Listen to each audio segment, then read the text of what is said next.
Let's keep it simple. In this quick tutorial, I'm going to show you how to render an image in ZBrush. Fast, simple, and perfect when you want a clean image without a complicated setup.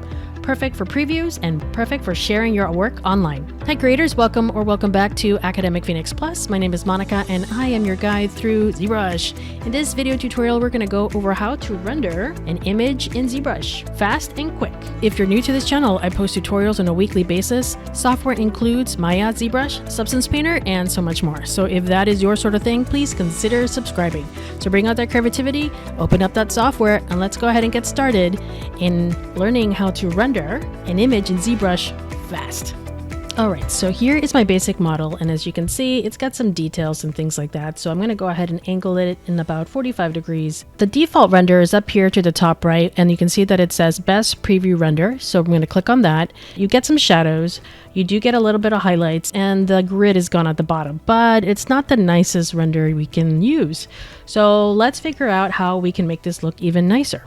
So there's a variety of ways you guys can do this, but my favorite way is using the presets. So up here at the top, we have something called render. You're going to click on render, and then there's a light box to render sets, and that's going to open up the light box, and you can see that there's a render set.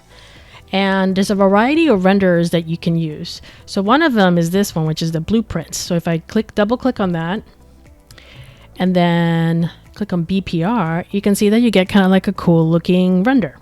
If I go into the light box again and take a look at the other ones, they're actually a lot of fun to explore. Some of them are very noisy, others are pretty cool, or you can't see anything depending on what you want, but it's still kind of fun to explore.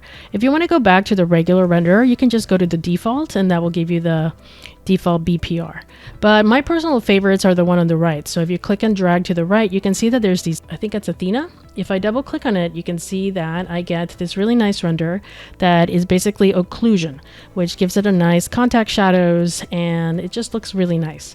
Another one, if you're going for a more dramatic look, there's another one, which is the radical overlay. So if I click on that and let it render, you can get something a bit more dramatic. Now remember, if you move this around, the renderer stops, right? But if you click on BPR, you will get the render back. Now I'm going to go for a little bit more conservative render, and I'm going to choose the preview AO. And now we are ready to start exporting an image. Now, I do want to talk about two things though. The first one is the size of your document. Usually when you're rotating or zooming in and out of your model, or moving your model around, you can also use these, right? It's the same effect, except for this one, of course, is with the shortcuts using Alt and your mouse. However, there's some over here as well. Up here at the top, there's these buttons, and it looks like it does the same thing. And you may think that it's doing the same thing, but the reality is that this is actually playing with the document size. So what is the difference? Well, I'm going to click on Actual 1:1, so you can see that we have this border, right? And if I zoom out, you can see that the border disappears. If I click on 1:1, it goes back, the border is back. So what is the document size? Up here at the top, we have document, and there's something called range. And if I increase the range, you can see that we have a gradient. And this is just a visual way of showing you that this is the actual document size. So you're not actually moving the model, you're making the document bigger and smaller. And this border is just to tell you the size, kind of give you an idea of what it is. So even though we may make it a little bit smaller, the document size is here. So what is a document size? Well, if you click on document, you can see that it says 1482 by 920. Now to change it to be more like HD render, we can go to document, turn off Pro, and I'm going to type in 1080 by 1920. And then you can go to resize, and it's going to give you this warning.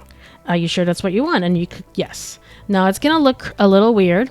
And if I zoom out, I actually did more of a TikTok version. So let me go ahead and change that to 1920 by 1080, resize, yes. And you still get a little bit of a deformed object. I'm going to zoom out again. But if I click around, you can see that I get these little ones, right? That's because we have to go back here to edit or click on the letter T on your keyboard. And then you can do a Control N. And then we get our document back. Let's click on this button here so that we can move forward. You can press F to focus. Feel free to zoom out and then place it where you want it to render. All right, so if I'm happy with this, and this is the aspect ratio of my render, I can click on BPR, and this is the render, which looks really nice. So how do we export this out? Well, it's up here at the top again. We're going to go to render. There's this little arrow with a circle, and just drag it over here because it's going to be a little easier for me to show you how to export this. So over here in render, we are going to go to BPR render pass. And you can see that the BPR button is here. So if you need to click on it again, you can. And then we have a variety of options. These are all basically like render layers. And in a more advanced video, I'll show you guys how to use these. But right now, the only one we want is the first one. So let's click on this button here. I have a folder I made for this. Make sure you label it whatever you like. And you do have a variety of options. You have JPEG, PNGs. I like PNGs just because it's higher quality, and then save. And there we go. Let's take a look. Let me bring this out, and there is my render.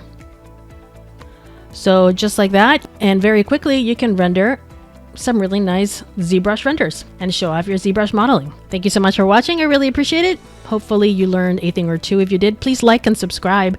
That's your message to me, letting me know that you like this content and that you want to see more. Feel free to leave a comment. I love reading your comments. Sometimes I can't respond, but I do love reading your comments. And if you have any other suggestions, then feel free to leave a comment. I'd love to read them. Take a look at academicphoenixplus.com. There you can find free 3D models, ebooks, resources, and so much more. So take a look at academicphoenixplus.com. Please share my videos. If you know of an artist out there that needs a very simple tutorial on how to render an image in ZBrush, please share my videos. That would be amazing. That would help me out a lot and also help the YouTube algorithm. So again, thank you so much for watching. I really appreciate it. Keep creating, and I'll see you next time in the next video tutorial.